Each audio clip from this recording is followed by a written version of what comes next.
My name's Bill and I'm an alcoholic, and this show is called The Lift. When I was a little boy, two enormous departmental stores opened in our town. They were big. It was the beginning of a supermarket revolution. But these weren't supermarkets. These were what we might call our modern day equivalent of a superstore.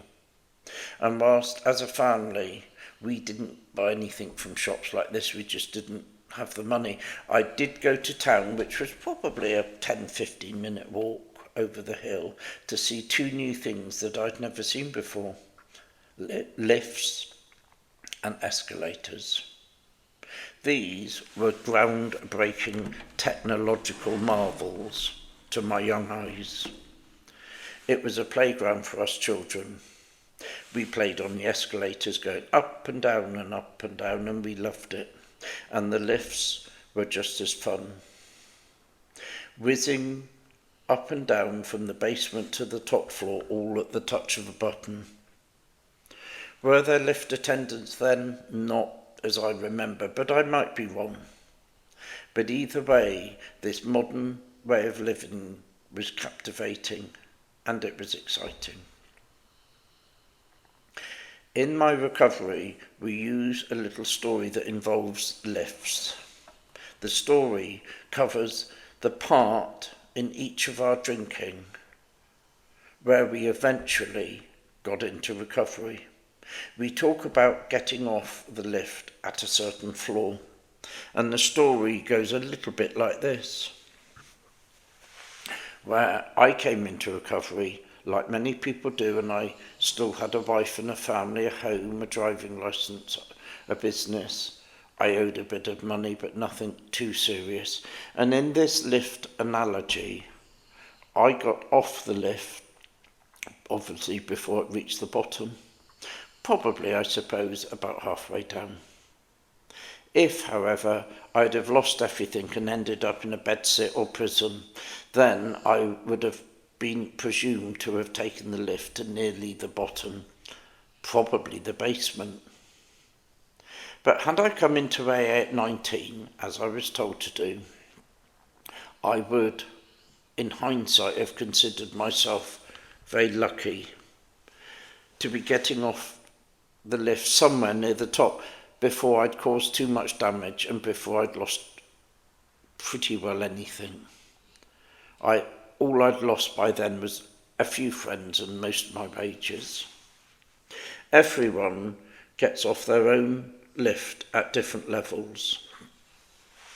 There is no right or wrong floor to get off at.